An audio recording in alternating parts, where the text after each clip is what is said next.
გახმაურებული სპეცოპერაცია ენვერდის განხორციელების შედეგად ჯაშუშობის ბრალდებით დაკავებული საქართველოს 9 მოქალაქე, რომლებმაც თავისუფლება ამნისტიის შედეგად მოიპოვეს სოციალურ რეაბილიტირებას ანდრომდე ვერ ახერხებენ. ისინი აცხადებენ, რომ შესაბამის უწყებებში მათ საკუთარი განაჩენის მიღებაზე უარი განუცხადეს.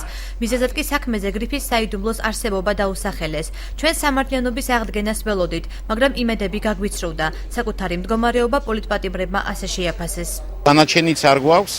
Უბრალოდ რომ მივმართოთ სასამართლეობის მოხსნაზე ვერ მოვაგროვეთ საბუთები. უბრალოდ ფირმას ვერ გახსნი, ხო? უბრალოდ აი შეპესეს ვერ გახსნი. რატო? იმიტომ რომ გაქვს სამართლეობა. სასამართლოებას არ გვიხსნის. ამის გამო სამუშაო დაწყება სადმე ძალიან რთულია და ჩვენი პირველი მოთხოვნა არის იმაში, რომ ეს სასამართლოება მაინც მოგვიხსნა და მე რა თქმა უნდა სამომავლოდ გვინდა რომ აუცილებლად მოიხსნას გრიფის საიდუმლო ჩვენი საქმიდან, რომ საზოგადოებამ თვითონ დასტურდეს იმაში, რომ ჩვენ არანაირი ბრალი არ გვდებს. პოლიტპატიმრების უფლებებს ამჟამად ადვოკატი რამინ პაპიძე იცავს. მას რეგიონში არსებული უწყებების ხელმძღვანელების კომპეტენტურობაში ეჭვიში აქვს. დღეს გამართულ ბრიფინგზე პაპიძემ კოტე კუბლაშვილსა და ირაკლი ღარიბაშვილს თხოვნით მიმართა, რომ აღნიშნული საკითხით პირადად დაინტერესებულიყვნენ.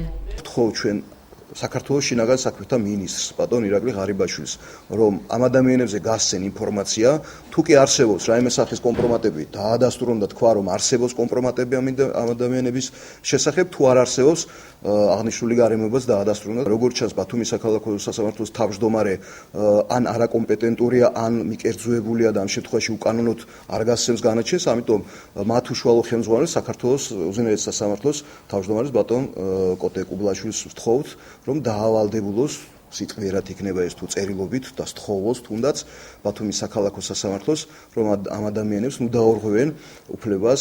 პოლიტპატიმრების საკითხს საქართველოს იურისტთა ასოციაციაში ეხმაურებიან. იქ აცხადებენ, რომ სამართლიანი სასამართლოს უფლების მე-6 მუხლის გათვალისწინებით ნებისმიერ მოქალაქეს აქვს კონსტიტუციური უფლება მიიღოს ინფორმაცია თუ რა მიზეზით ედება ბრალი.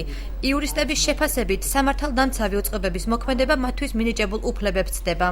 საქართველოს კანონმდებლობით მართლმსაჯულების ფარგლებში მიღებულ გადაწყვეტილებებს დაუშვებელია დაედოს გრიფის საიდუმლო. გრიფის საიდუმლო შეიძლება იყოს საქმის მასალებებზე, მტკიცებულებებზე და მოწმეთა ჩვენებებზე. ამ შემთხვევაში, როდესაც ადამიანი და კონკრეტულად სხვა სუბიექტი ან თვითონ ამ საქმის მონაწილე პირი ითხოვს განაჩენს, სასამართლომ ცალსახად და დაუყოვნებლივ უნდა მიაწოდოს აღნიშნული გადაწყვეტილება. ბათუმის საქალაქო სასამართლოსა და შინაგან საქმეთა სამინისტროს წარმომადგენლები აღნიშნულ საკითხთან დაკავშირებით კომენტარის გაკეთებაზე უარს ამბობენ.